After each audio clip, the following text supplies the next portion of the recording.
One of the new implementations in the update to the crowd effect system is the use of state transitions.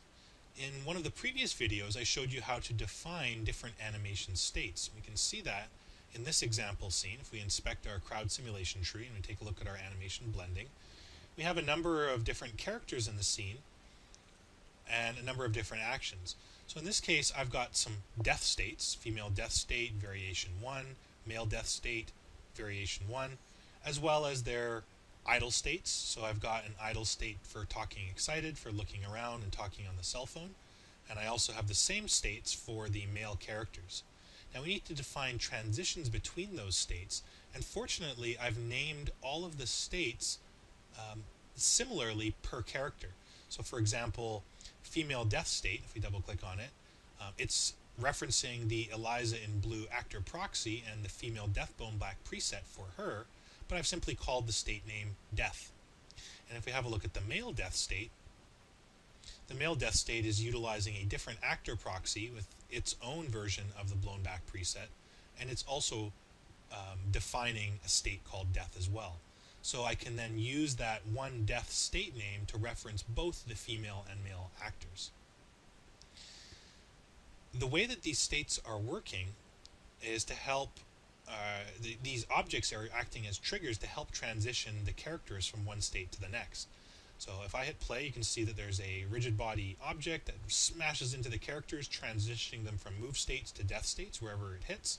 And as characters walk within the volume of this null, it's going to trigger a blend to a slowdown, to an idle state. So you can see that the character ends up stopping, and now they're idling and talking. Of course, there's a third thing going on here where if the characters touch the geometry of this wall, they get blown back. Some of the characters, of course, make their way to brighter, greener pastures. So this is where we need to set up the state transitions. For without state transitions, you're never going to get the blending you need between the different animation states. In this example here, we can see the state transitions are defined down here in the lower portion of the animation blending tree. And again, you can see here that we're dealing with idle state transitioning to move state, idle state talking excited to death variation 1, so on and so forth.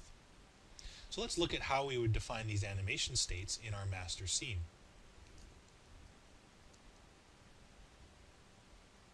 So we're back to our crowd system here where we started to define some animation states. And if we have a look at that, just to remind you, we've got our marine states set up. In this case, we've got throwing grenades, standing on guard, standing and shooting. These are our idle states, and a transition into a moving state. As for the male character, the Eric character, we've got a number of death states: blown back, headshot. We've got some idle states for talking on the phone, arms folded, looking around, and talking. And finally, we have two move states, moving state and moving state turned. So we need to come up with all of the different permutations of how these different animation states would blend into one another. And in the crowd pedestrian setup preset that we used, the state transitions are defined at the very bottom of this list. And if you double click on this, you can see that it's very simply only set up state transitions between the idle state and the move state. But of course, we have all of these different states that we can pick from. Now, if I was smart, I would probably set up these different states based on the characters' names. And I can still go ahead and do that just to clarify things a little bit more. So that's how robust this is. So I'll just come in here and we'll call this, this would be marine, idle state, throw grenade. So let's just copy and paste some stuff here. This would be the idle state for standing on guard for the marine character.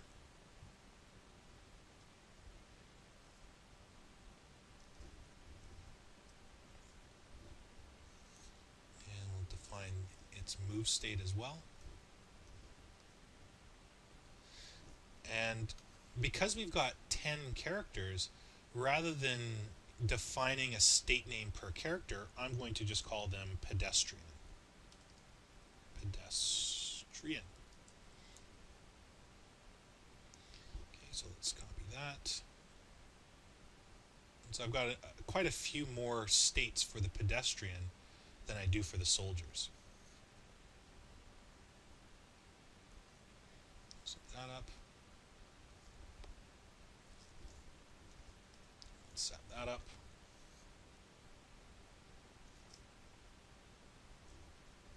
Here. Here and here.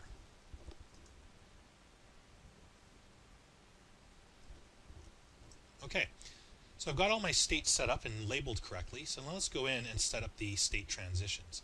So the first thing I'm going to do is I'm going to define a state transition. Let's just go in here and look up a define state transition. So there it is, define animation state transition. And let's start by defining the transitions for the soldier. So come in here. Let's look at the target state, the source state that we want to use. So let's deal with the marine first. So let's deal with marine idle state, stand and shoot, and let's be able to transition that into marine idle state, stand on guard. So he could, blend from state to state here. And this would be bi-directional, so he can go from the on guard state to the stand and shoot state, or vice versa. And let's give that a transition of about, let's leave that at 5 frames for now. I won't really worry about the duration too much right now. Copy and paste that. So because this is a rule for a bi-directional state transition, I do not need to set the opposite of it. I will, however, set a transition from stand and shoot to throwing a grenade. Copy and paste that again.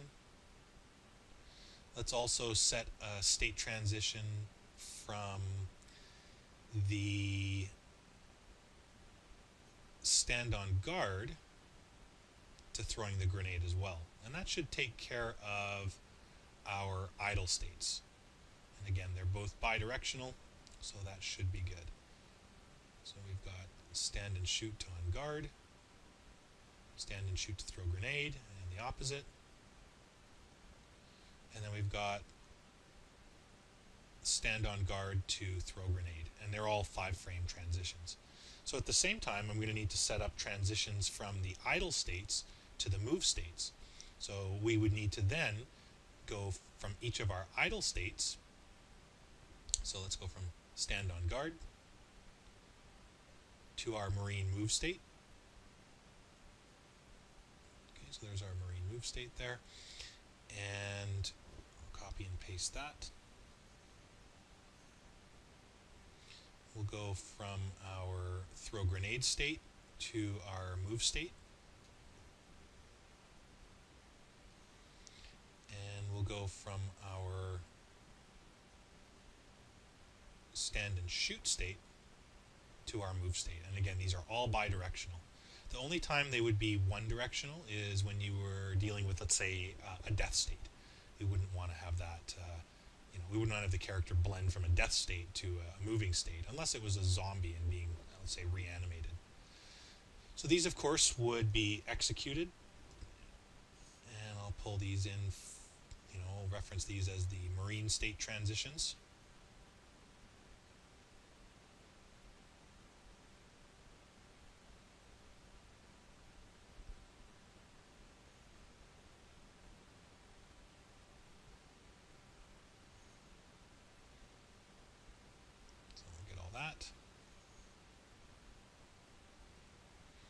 And then we need to deal with the pedestrian characters.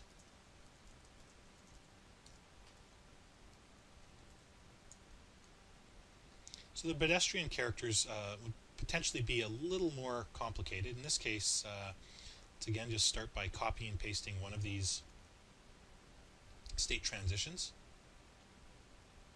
And this time let's deal with the pedestrian states. So again, we need to account for every permutation of state and its corresponding transition.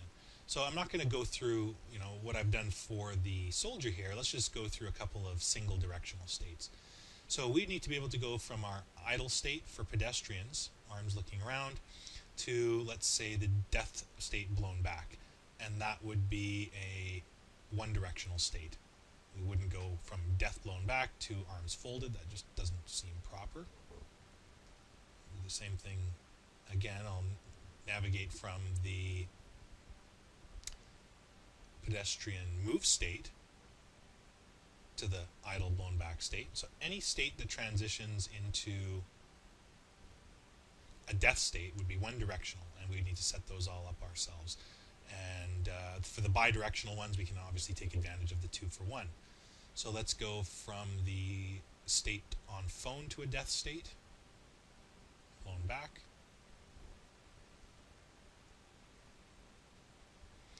Let's go from state talking to blown back.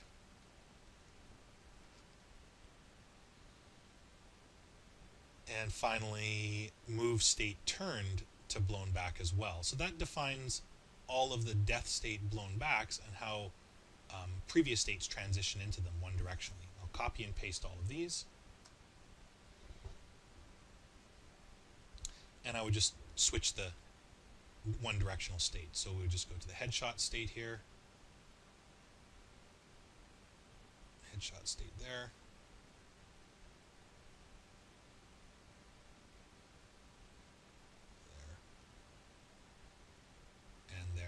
Of course, as you might imagine, the duration of the state transition can be randomized so that you don't always have the same amount of time transitioning from one state to the next. So these are one-directional states defining how the character gets from his idle or his move states to the death states. But now I would set up the bidirectional states. So I'll copy and paste these. So you can just imagine the number of different permutations you may end up having here for these state transitions. And of course, it would be useful to place these into a compound when you're done, and obviously comment them to manage the amount of information. It's pretty easy to get lost otherwise. So the rest of my states would be bidirectional states. So I'm pretty much done with my death states. I don't need to reference those anymore in terms of transitions. But now I would go from, let's say, my idle state to the pedestrian move state, and I'll go through and copy paste. Let's set up the pedestrian state on phone to the move state bidirectionally.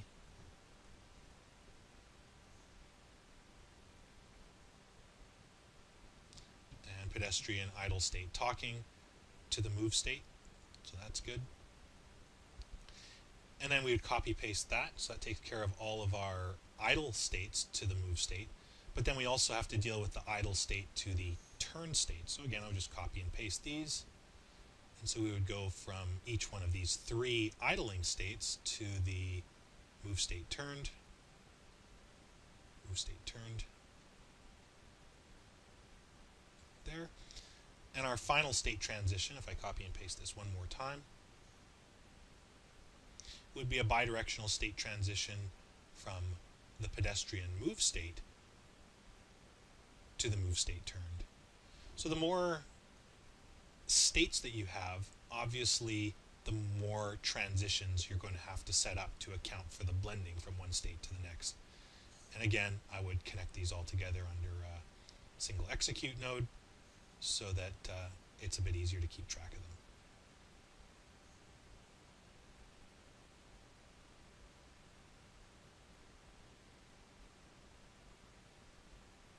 So this is usually the kind of the first area that you would tackle when you're working with the crowd effects system.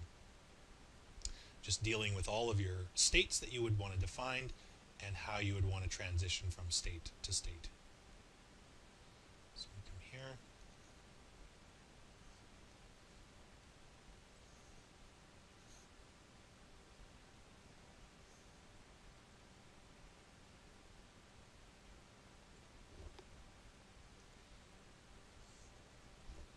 And quickly set up the rest of these guys.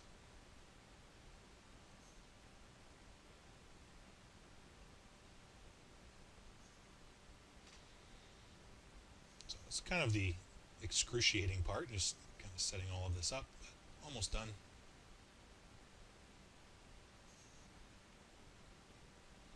But the fact that it's so simple to set this stuff up is what really opens up the possibilities for working with crowd effects. At least that's what I've found.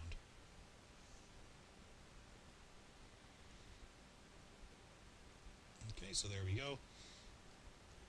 So I move these all down.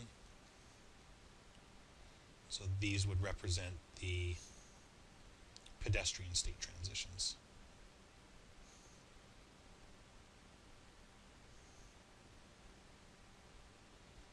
And I'll label them as such. So comments really come in handy when you're working with crowd effects.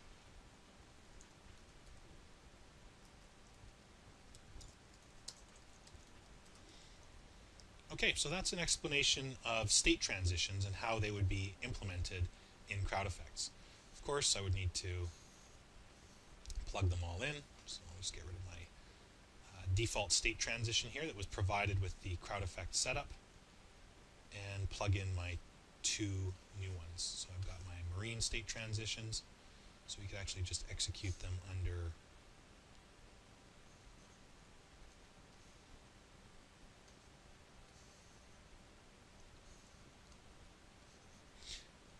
one execute node called state transitions.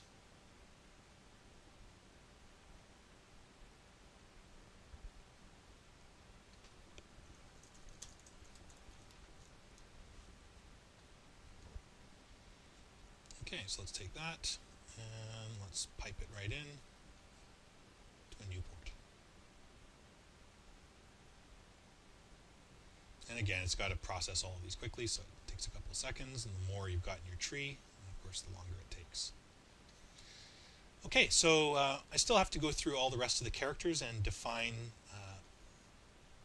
the animation states for them, but that should take care of it. And that's an explanation of state transitions in the new crowd effects features for Softimage 2014.